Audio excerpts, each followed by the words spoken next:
افغانستان کی سرزمین ہو یا پاکستان کی سرزمین، کسی کے خلاف اسے استعمال نہیں ہونا چاہیے۔ کیا ہم یہ تردید کر سکتے ہیں کہ افغانستان میں جب 20 سال تک جنگ رہی، پاکستان سے مجاہدین نہیں گئے؟ اور کیا اسٹیبلشمنٹ کی نگرانی میں نہیں گئے؟ کیا کرزئی صاحب نے یا اشرف غنی نے وہاں سے احتجاج کیا کہ پاکستان سے مداخلت ہو رہی ہے افغانستان کے اندر؟ کیا 20 سال کی اس جنگ میں ہم نے امریکہ کو اڈے نہیں دیے؟ ہم نے امریکہ کو فضائیں نہیں دی؟ ان اڈوں اور فضاؤں سے گزر کر افغانستان پر حملے نہیں کیے گئے؟ وہاں کی طالبان حکومت نہیں پلٹی گئی؟ 20 سال تک بمباریاں ہوئی، کیا وہاں سے کوئی شکایت آئی کہ آپ کی سرزمین سے جہاز اڑ رہے ہیں، آپ کی فضائیں استعمال ہو رہی ہیں، ہم پر بمباریاں ہو رہی ہیں؟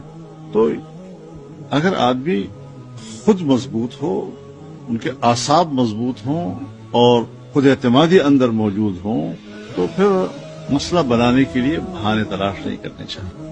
کیا آج تک اگر یہاں پر افغانی پکڑے گئے ہیں یا افغانی مارے گئے ہیں، کوئی افغانستان کے امارت اسلامیہ سے احتجاج آیا ہے کہ ہمارے لوگوں کو کیوں مارا ہے، یا ہمارے لوگوں کو کیوں گرفتار کیا گیا، یا ان کے خلاف آپریشن کیوں کیا گیا ہے؟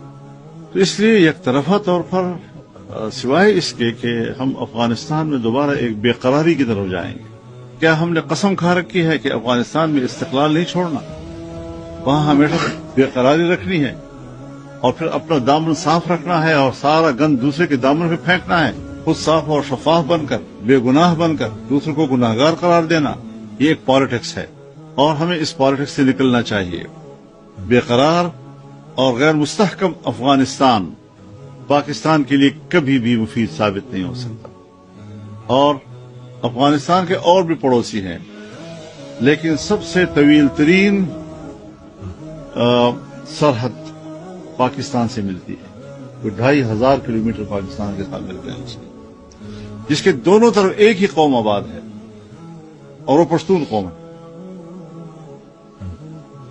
تو کیا ان طریقوں سے ہم پشتون قوم کو ایک دوسرے سے الگ کر سکتے ہیں، ایک دوسرے کے خلاف محاذرہ کر سکتے ہیں، ایک دوسرے کے خلاف نفرتیں پیدا کر سکتے ہیں؟ یہ ساری وہ پالیسیاں ہیں کہ جس پر میں یہ سمجھوں گا کہ ہمیں نظر ثانی کرنا چاہیے۔